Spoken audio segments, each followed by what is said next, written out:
ഒന്ന് തെളിച്ചു പറ മഞ്ചാടി. രഘുവേട്ടൻ എന്തു പറ്റിയെന്നാ നീ പറയുന്നത്?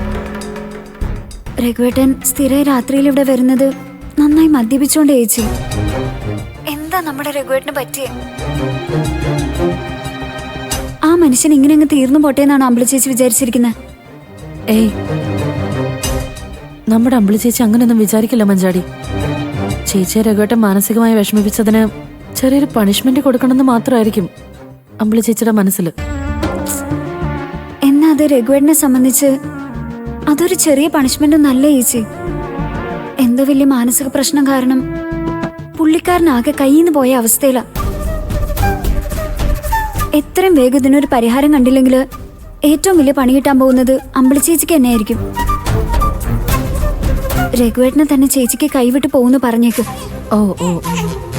എനിക്ക് പറയാൻ പറ്റുന്ന രീതിയിലൊക്കെ ഞാൻ പറഞ്ഞ് മനസ്സിലാക്കാൻ ശ്രമിക്കുന്നുണ്ട് മഞ്ചാടി. പക്ഷെ അമ്പിളി ചേച്ചി എന്തൊക്കെയോ മനസ്സിൽ കണക്കുകൂട്ടി വെച്ചതുപോലെ. എന്തായാലും രഘുവേട്ടൻ ഇങ്ങനെ മദ്യപിച്ചു വരുന്നത് ശരിയല്ലെന്ന് ഞാൻ ഇന്ന് തന്നെ രഘുവേട്ടനോട് പറയും. എനിക്ക് അതല്ലേ പറ്റൂ. നീയേ രഘുവേട്ടനെ നിയന്ത്രിക്കാൻ ശ്രമിക്കുന്ന രീതിയിലൊന്നും പറയണ്ട മഞ്ചാടി. അത് രഘുവേട്ടന് വലിയ വിഷമം ഉണ്ടാക്കും. ആ, എന്തായാലും മോന്റെ നൂലുകെട്ട് ചടങ്ങിന് എല്ലാരെയും ക്ഷണിക്കാൻ അച്ഛൻ അങ്ങോട്ട് വന്നിട്ടുണ്ട്. ആണോ? ഇങ്ങോട്ടും വരൂ. വരാതെ പിന്നെ. രഘുവേട്ടനെ കണ്ട് ഇങ്ങോട്ട് തിരിച്ചു വരുന്നതിനെ പറ്റി സംസാരിക്കണമെന്ന് അച്ഛനോട് ഞാൻ പ്രത്യേകം പറഞ്ഞിട്ടുണ്ട്. അച്ഛൻ രഘുവേട്ടനോട് സംസാരിക്കുന്നതോടെ പ്രശ്നങ്ങളൊക്കെ തന്നെ തീരുമായിരിക്കും മഞ്ചാടി. ശരി ചേച്ചി. എങ്ങനെയെങ്കിലും രഘുവേട്ടനെ പഴയ രഘുവേട്ടനായി കണ്ടാൽ മതി. എന്നാ ഞാൻ വെക്കട്ടെ? ശരി, അമ്പിളി ചേച്ചിയോട് ഞാൻ പറഞ്ഞോളാം. ആരാ ചേരു? മഞ്ചാടിയാണോ? ആ, അതെ. രഘുവേട്ടനെ കുറിച്ച് പറയാനാ അവള് വിളിച്ചത്.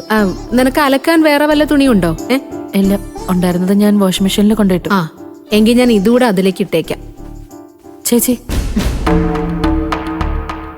രഘുവേട്ടനെ കുറിച്ച് എന്താ മഞ്ചാടി പറഞ്ഞെന്ന് ചേച്ചിക്ക് അറിയണ്ട അല്ലേ? എന്തായിരിക്കും അവള് പറഞ്ഞെന്ന് എനിക്ക് ഊഹിക്കാൻ പറ്റും ചീരു. രഘുവേട്ടൻ മനോവിഷമം കൊണ്ട് മദ്യപാനം തുടങ്ങി, രാത്രി വന്ന ഭക്ഷണം കഴിക്കാറില്ല, രാവിലെ എണീറ്റ് കൃത്യമായിട്ട് കമ്പനി പോവാറില്ല എന്നൊക്കെയല്ലേ.